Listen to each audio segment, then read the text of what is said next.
y serás salvo tú y tu casa.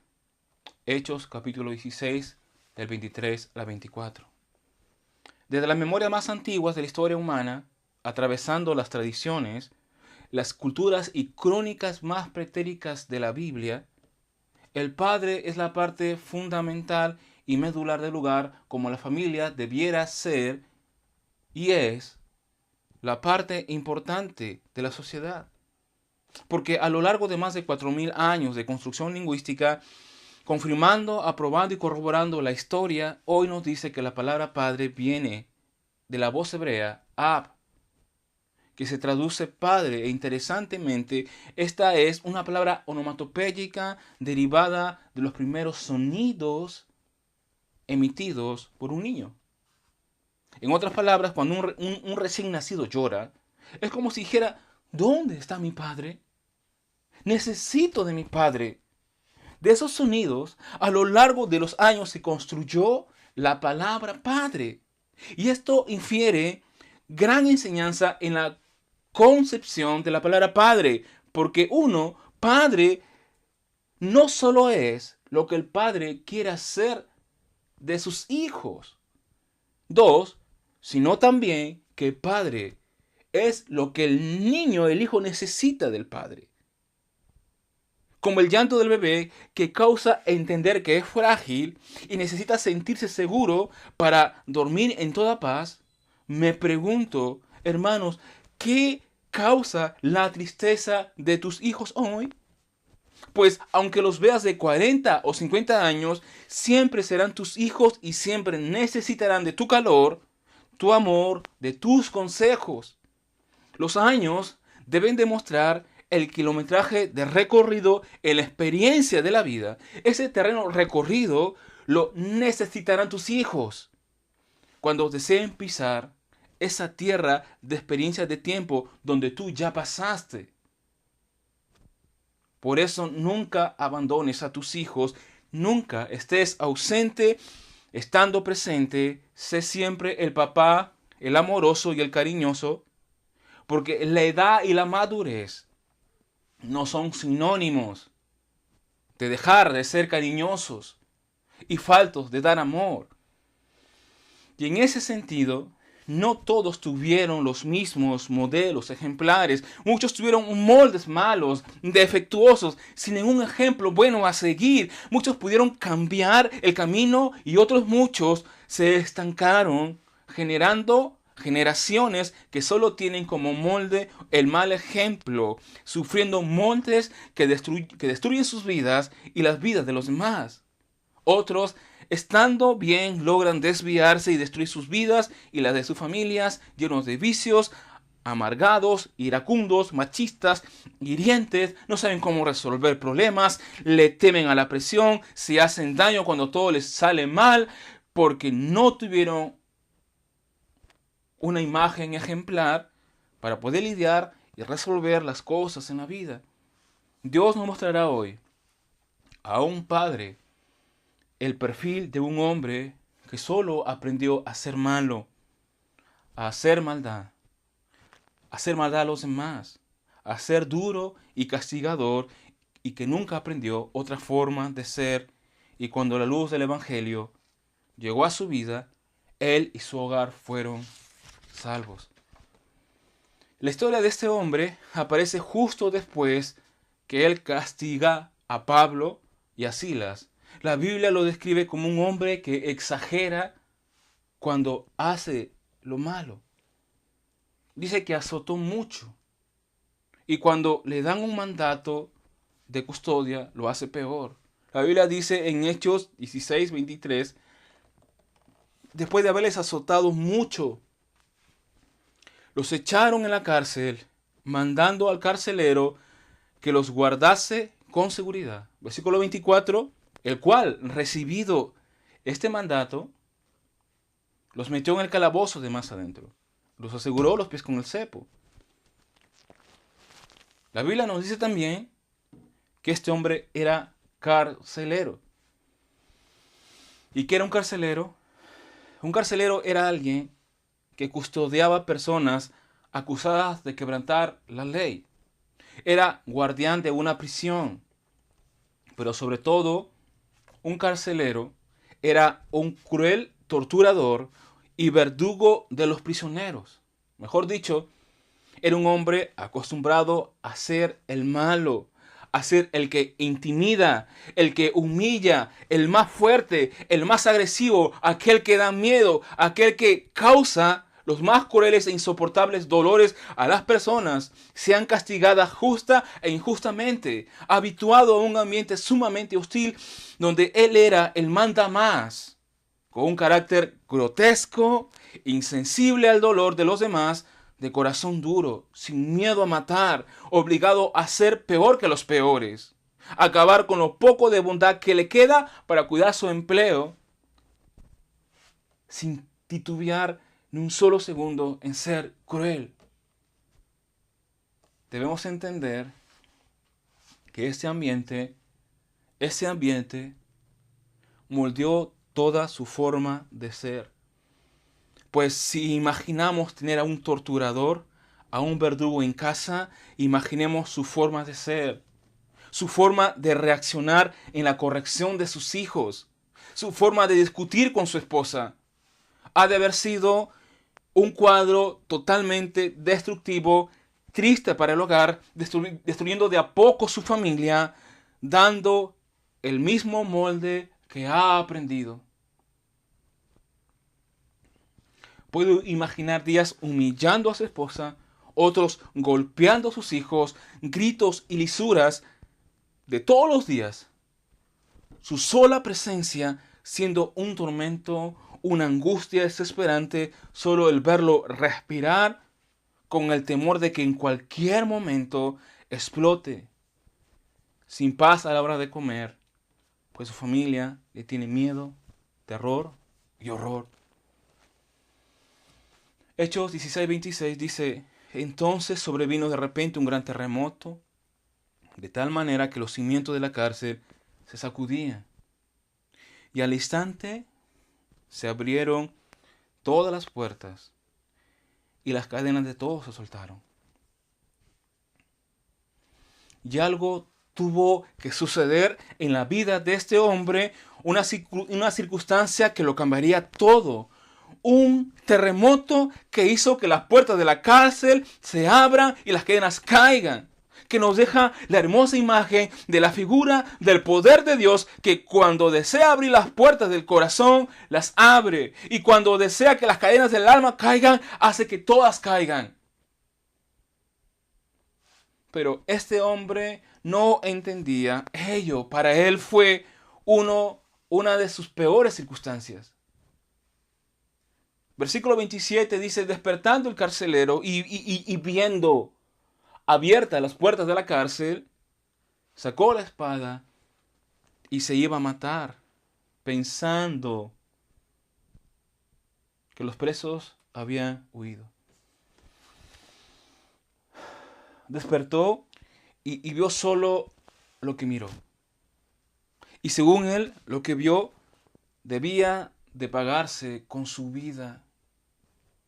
Él vio todas las puertas de la cárcel abiertas y cadenas en el suelo. Dice el verso: pensando que los presos habían huido.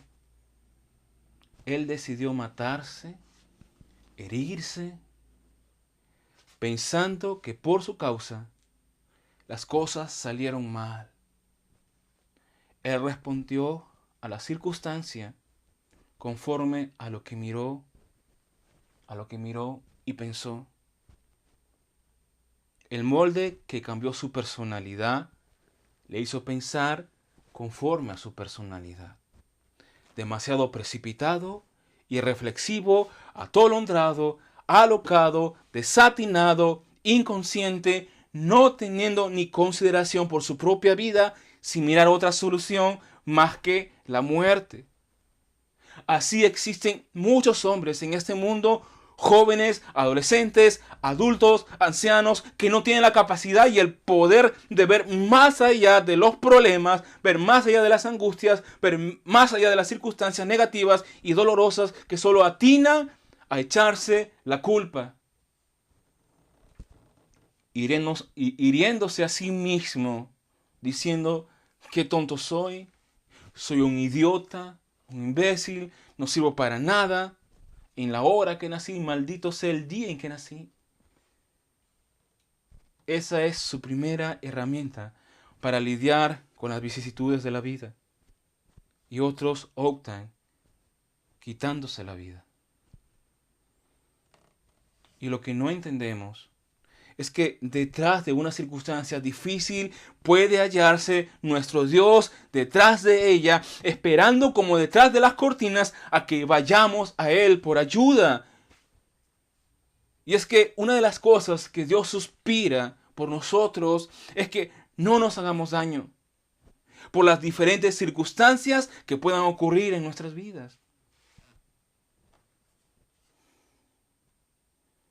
El verso 28, Dios a través de Pablo, a un hombre malo y perverso, grosero, torturador, etcétera, le dice, te amo tanto que yo no quiero que te hagas daño. El verso dice así, mas Pablo clamó a gran voz diciendo, no te hagas ningún mal. No te hagas ningún mal. No te hagas ningún mal. Porque todos estamos aquí. Todos eran observadores de un milagro. Dios le dijo, no es lo que piensas. No está todo perdido. Aún las cosas pueden cambiar. El versículo 29 de Hechos 16 dice, él entonces pidiendo luz, se precipitó adentro y temblando se postró a los pies de Pablo y de Silas. Hechos 16:30. Y sacándolos, les dijo, señores, amigos, hermanos, ¿qué debo hacer? ¿Qué debo hacer? ¿Qué debo hacer para ser salvo? Y esta palabra salvo aquí no es la misma idea que usamos nosotros cuando nos referimos explícitamente a la doctrina de salvación. Puede implicar e infiere, pero no está diciendo eso este hombre. La palabra que se utiliza aquí es sozo, que se traduce librar. Salvar en el sentido de librar. Y lo que el carcelero está diciendo a Pablo, señores, ¿cómo puedo ser libre? El grito de Pablo, que dijo, no te hagas ningún mal, tocó sus barreras, sus fortalezas de maldad, la fibra más profunda de su alma, tocando su duro corazón. Entendió que a pesar de ser como ser, existía alguien que se interesa en él y ese él era Dios. Dios abrió su corazón para que entienda que él era un esclavo allí dentro, esclavo de su ira, esclavo de su maldad, esclavo de su dureza, de su corazón, esclavo de su insensibilidad y esclavo su familia con él. En otras palabras, lo que este hombre dice es, ¿cómo puedo ser otro? ¿Cómo puedo cambiar? Por favor, enséñeme cómo ser otro. Ayúdeme, ya no quiero ser como soy. Él utilizó la palabra librar porque en el fondo se sentía sin libertad, sin felicidad, sin vida, metido en la cárcel de su propia personalidad y sabía que si alguien no hacía algo por él, moriría en su propia prisión emocional. Él se sentía con su vida destruida, guardando íntimamente que ser duro, ser malo, no es felicidad ni vida.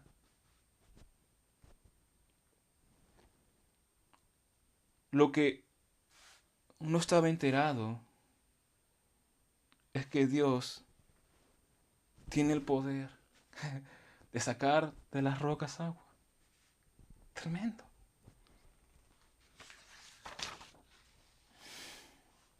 ¿Y cuál fue la respuesta de Pablo? Ellos dijeron, versículo 31, cree en el Señor Jesucristo y serás libre, tú y tu casa. Serás libre tú y tu casa. Versículo 32. Y le hablaron la palabra del Señor a él y a todos los que estaban en su casa. Pablo solo le dijo, cree en el Señor Jesucristo. Cree. Porque Jesús puede librarte, cambiarte, transformarte en un hombre nuevo. Él puede salvar a tu familia y a ti. Él puede darte un nuevo comienzo, una nueva oportunidad. Nada está perdido si crees en el Señor Jesucristo. El Evangelio, hermano, no solo es escuchar que Cristo perdona pecados, sino que si Él es poderoso para perdonarte, será poderoso para cambiarte, para limpiar el pasado oscuro, para librarte de una vida que te destruye, para darte una nueva oportunidad. Juan 1, 1 Juan 1, versículo 9 dice, si confesamos nuestros pecados, Él es fiel y justo para perdonarnos y limpiarnos de toda la maldad. El carcelero creyó en Cristo y pudo saltar de la esclavitud a la libertad plena en Cristo. Miremos su cambio. Versículo 31. Y él, tomándolos en aquella misma hora de la noche, les lavó las heridas y enseguida se bautizó él con todos los suyos. Les lavó las heridas. ¿Qué pasó con él? ¿Quién le enseñó a ser amable? ¿Quién le enseñó a mostrar amor? Eso fue el poder de Dios. Transformó su duro corazón en un corazón tan amoroso que si todos los presos lo hubieran visto, nunca lo hubieran creído. Quizás era otro. Pues de un verdugo cruel a un gran y amoroso prójimo, solo Dios puede hacer ello. Pero no todo queda allí. Su corazón estaba tan feliz que no solo deseaba curar las heridas, sino que deseaba hacer algo más. Y los llevó a su casa a comer. El hombre duro, convertido en un tierno hombre amoroso, entendiendo qué es ser libre por primera vez, libre para ser amable, libre para ser amoroso, libre para ser un buen prójimo, libre para amar. Y la paz y la felicidad llegaron a su hogar, cambiándolo todo de un hogar destruido a un hogar feliz, de una familia fragmentada, una familia unida por los lazos del amor del cielo. Hechos 34, versículo 16 dice, y llevándolos a su casa, les puso la mesa y se regocijó con toda su casa de haber creído a Dios. De haber creído a Dios y no haber creído en la mentira de esa circunstancia. Quiero concluir diciendo, nadie nace con instrucciones de cómo ser el mejor de los padres. Muchos entienden que se están equivocando. Entienden que su familia se está destruyendo, desmoronando de a pocos, perdiendo el cómo dar amor a sus hijos, amarles por afuera y duros en sus hogares. Muchos hijos desean gritar la falta de amor del padre, la falta de un gran y cariñoso abrazo, un beso en la frente o en las mejillas. Sea el caso o no, Cristo está esperando a todo padre pedir su ayuda, creyendo en Él, que Él puede cambiarlo todo para la gloria de Dios.